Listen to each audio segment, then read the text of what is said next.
Hello YouTube, this is Cruising Kayak Geek here, Lily and Michael, and of course Kumquat. Today we're going to be talking about why we chose a car tow dolly to tow our car versus the other methods of bringing a car with you in a motorhome. So we have a Volkswagen GTI, which is a front-wheel drive car, and so a car tow dolly for us was the cheaper and easier way to bring our car with us without having to do any permanent modifications to the car. Mind you, we have done other modifications, but that's because we enjoy drag racing the car at NHRA tracks. So there are three different ways to be able to trailer a car behind a motorhome. You have, like I mentioned, a car tow dolly. You have a full car dolly, and also you have just a four flat or flat towing. To go through the cheapest to most expensive and some pros and cons of each. The four on the road or flat towing, what you do is you actually attach a plate to the front of your car, and you have a bar coming through the front bumper to be able to attach that to the motorhome. When you're ready to leave, you just put the car in neutral, and the car just follows you behind in the motorhome, and it just attaches to your hitch. Now, that requires permanent modification of the front of the car to be able to hook it up to the motorhome. But it does also not increase the weight of what you're trailering as much as compared to a tow dolly or a full car dolly. You'll have to think about the towing capacity of your motorhome in addition to and then factor that with the weight of the car and the weight of the trailer. And I've got a question. Yes. Is it not more expensive as well? Is it more expensive as well? I don't. Or the whole setup, getting your car modified and all that. Would it be more expensive than the equipment shouldn't be more expensive, but the installation might push the cost over buying a car tow dolly or a full car trailer. So a car tow dolly, which is what we have, just puts the front two wheels of the car up onto the trailer, and then the trailer attaches to the motorhome. In our specific circumstance, our motorhome can trailer 5,000 pounds. The car and the tow dolly probably is only about 3,400 pounds, and so we're well within the safety limit. Also with tow dollies, there are three different braking systems. One, you can have no brakes on the tow dolly, and so it doesn't assist the motorhome in braking the car as you slow down. You can have an electronic braking system, which you have to get a braking control piece of electronic in your motorhome, so that then tells the motorhome, when you press on the brake, tells the trailer electronically how much to put on the brakes. And then you have what we have, which is a hydraulic braking system. So there's a little piston in the front of the car tow dolly that as you brake, the car will push forward, that piston compresses, and then that actually presses on the brakes on the trailer. I've found, as we've been driving around with the motorhome, it definitely helps out a lot. Thankfully, we have not taken the motorhome over the Continental Divide or down any large mountain ranges, so we haven't. Well, we have taken it down several steep grades.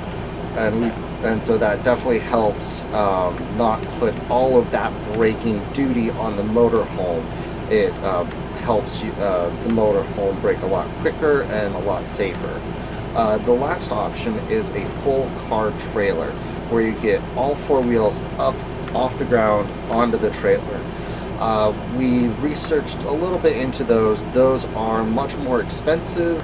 A lot heavier. A lot heavier, so you need to make sure that however heavy your car is, plus the weight of the trailer, when compared to the towing capacity of your motorhome, you'll need to factor that in. As far as cost, our tow dolly cost us around $2,000, so not breaking the bank for this type of thing. But if you wanted to get all four wheels up off the ground with a full car dolly, you're looking at well over $5,000. And so if that's your thing, then great. Also, you have to factor in how long the trailer is. As for us, we have a 32-foot motorhome, and then the car tow dolly, and I mean, we're talking about almost 53 feet. I mean, we're basically the size of a semi going down the highway.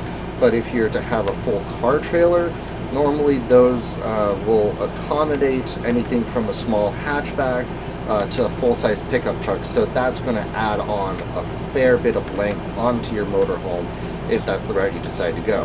And another thought is you might want to consider your gas stations. Even when we've gone to gas stations that are welcome RVs, they're not very welcoming to RVs. I mean, so unless your RV is diesel and you're able to go through the semi truck lanes to get diesel, it can be really difficult, especially when you have cars filling up at the RV station. Another consideration, if you have a front-wheel drive vehicle and are looking at a car tow dolly, if you have a lower profile car or a car that's low to the ground, like my GTI, just be sure to contact the manufacturer of the tow dolly to make sure that it can accommodate lower cars. For us, we had to get a special really large drop hitch because our car tow dolly, the top of the ball has to be 1 foot off the ground for the car to actually get onto the dolly. So that creates a clearance problem for us a little bit, but the negatives are outweighed by the fact that we just enjoy driving a small, fast car. And another thing to note, I'm not sure if this is for all front wheel cars, but since we're using a tow dolly, my front wheels are up on the tow dolly, and I believe the reason my car is not counting the miles we travel is because the front wheels, which it uses for powering it, aren't on the ground, and so it's not counting miles. So if that's a consideration that you're worried about, and that's why you're considering a full-length trailer, remember that your car might not count the miles. So you can always rent a U-Haul car dolly and see if your car counts the miles. Because I was worried about my car counting miles because that just wears on the system. But now all we have to worry about are the rear wheels and the tires on the rear wheels just wearing down more than the front ones. So and also, that's another thing. And also think about if you do go with a car dolly, even though it's not counting the miles, there are serviceable parts in the rear of the car besides tires, such as wheel bearings and stuff like that. So whenever you get your car serviced, just mention that to the service technician to make sure that they know that the mileage on the rear is actually going to be more, and see if they recommend either repacking wheel bearings or whatever lubrication might be good. I would say a good piece of advice, if this is your first time using a car tow dolly, just when you first set it up, make sure that you actually test it out and make sure you're comfortable driving with it. Also, as all manufacturers recommend, double check the wheel straps after you put it on the car and put it and driven a few miles away to make sure that everything's still tight and turning freely and the wheel straps are still holding the car. Yeah, as we experienced on the highway when we first got this specific trailer, the wheel straps were slipping. So we stopped every few miles to reposition them, but eventually we figured out where the correct length on the wheel straps was, and also leaving my electronics on the car. So the car is not running, but the electronics are on, so that way the steering is looser for moving when the trailer moves. What, your saying is that with modern cars, you have a steering lock. And so if the power is not getting to the steering wheel, if you just turn the wheel to the left or right, it'll play a little bit, but then it'll get locked into one position and it won't allow the wheels to turn. That's a safety device, but as you're turning with the trailer, the front wheels need to be also turning with the motorhome and the trailer.